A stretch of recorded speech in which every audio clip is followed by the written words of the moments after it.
some other interesting guests today. Prince Constantijn from Special Envoy Techleap. Frits Grotenhuis from the Topsector Director. Paul Naastepad from Eurofiber. Ingrid, I also like to welcome you.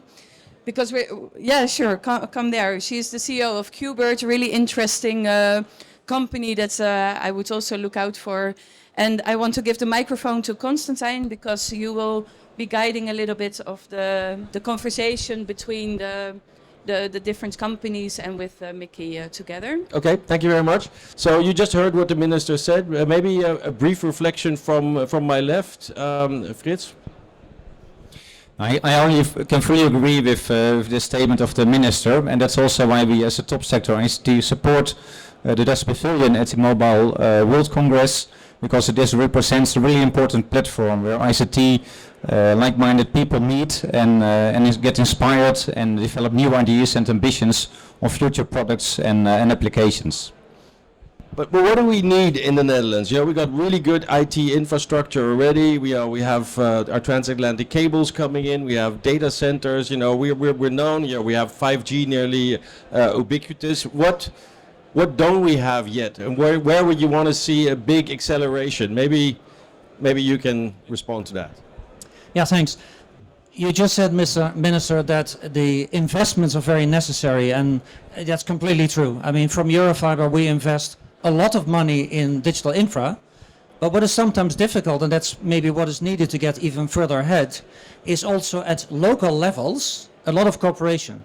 So now from AZ, we have certain sort of GIA Act now needs to be implemented, but then you have a colleague Minister of Finance, then you have a colleague Minister of Internal Affairs, and all of them need to come together to help us, to help the digitalization faster. How can that be achieved? But I guess you already have a suggestion, because it's like a leading question. So maybe you can give a suggestion?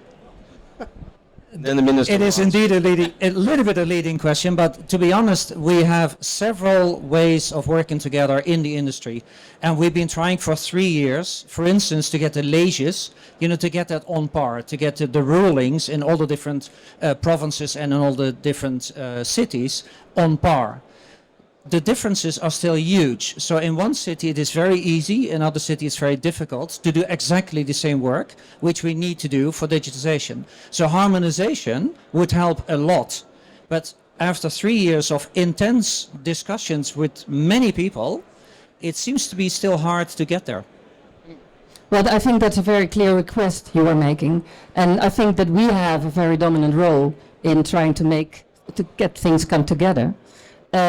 It's not always the case, because we work in separate, let's say, organizations in the government, which is a bad thing.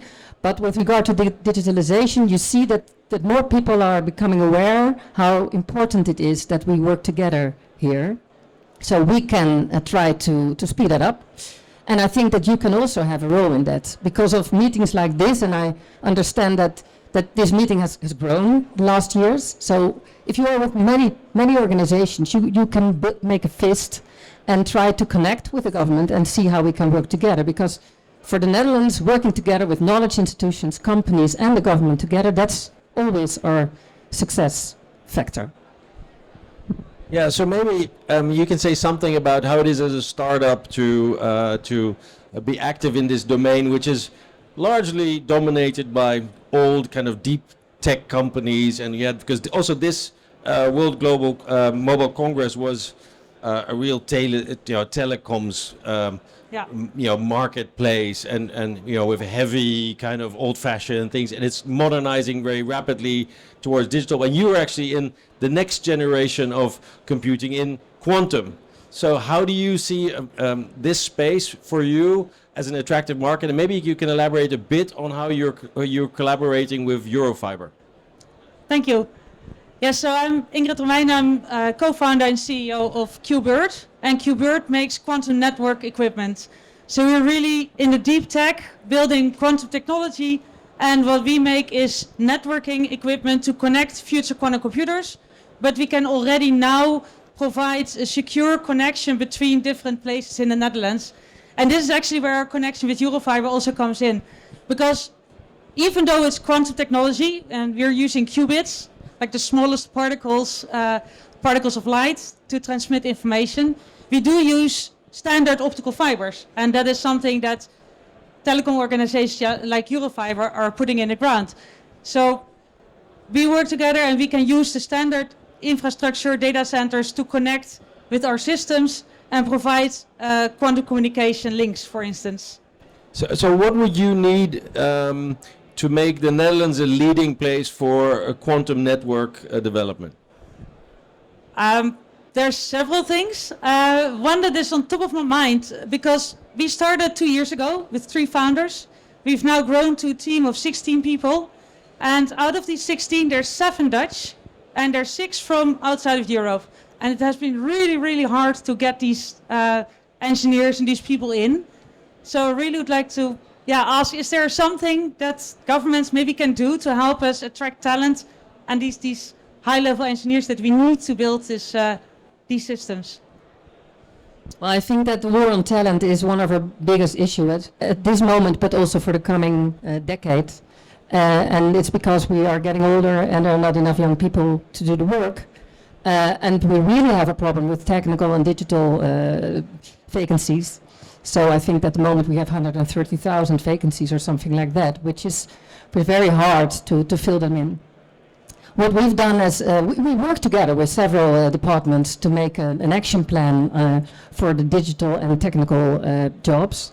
And we can solve some of the problems in the Netherlands because of education. You have to train the children very young age that what digital and technical jobs are and what they can do, what they have to learn and build competences. And then you have to make the connection between companies and the education system.